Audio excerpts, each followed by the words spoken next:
Tapos erin mo na niyang karne yung mga paligid.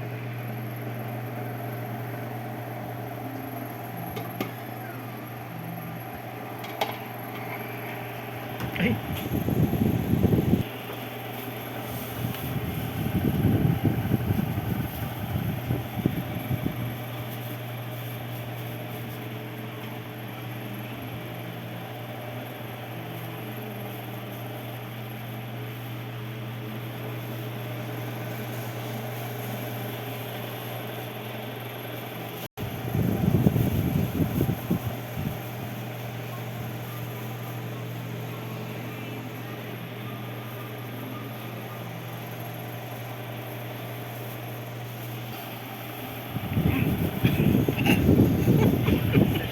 Paminta pala yun.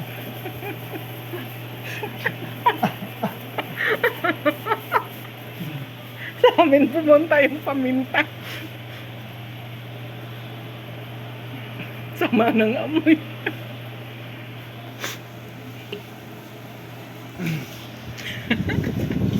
Talanghap namin ng paminta eh. Tapang.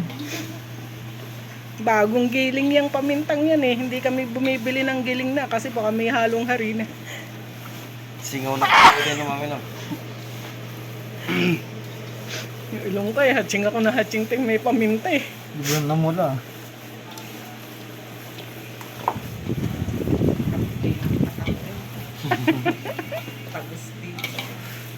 Lalo kami, nakaharap sa amin ventilador. Yan, hindi siya dapat masyadong mapula. Mas mapula dapat yung Cebu. Yan, hanggang sa lumagket at halong-halo ha.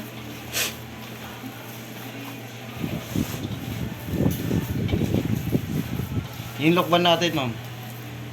Maggagawa pa ulit tayong lokba. Naabutan ba niya lokba? Eh, alam niya, hindi pa nakagawa eh. Ah.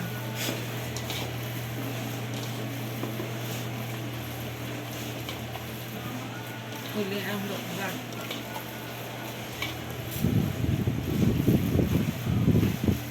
Ganda ng kulay. Ganda ng kulay. Nice. Beef. Beef yan, di ba beef? Mm-mm. Beef yun. Tingnan natin bukas kung anong lasa tsaka kung hindi matigas. Ganda ng kulay. Ganda ng kulay. Tama-tama. Yung nakaraan, para tayong belyas, no?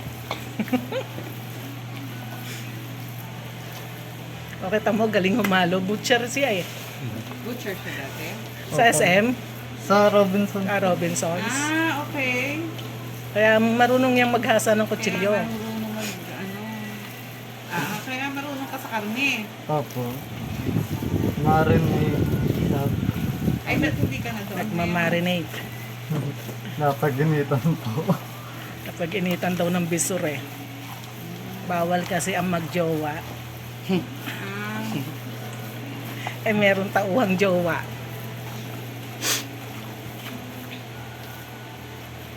so marunong ka mag-marinate. Opo. Sa Magnolia po kasi ako dati. Saan sa Magnolia?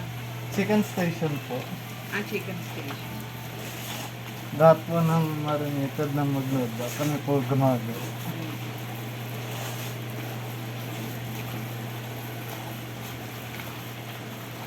Tapos, lalagay mo na yan sa plastic. Pag malagkit na, sige, halo pa. Ito pa, may ano pa. Mm-mm. May ano po? May, May nararamdaman may ako. nararamdaman ka pa. So, halo pa. Yung nararamdaman ba yung masarap sa pakiramdam? Kanina, masarap daw sa pakiramdam. Gulat Masarap ako pa eh. ka. Ano gulat siya? Ano yung masarap sa pakiramdam? Nagbago. Oo. Pagka malagkit na, no? Oo, masarap daw sa pakiramdam. Parang clay. Oh, yun nga sabi niya, parang clay. Ngayon, parang putek. Po. May nararamdaman pa akong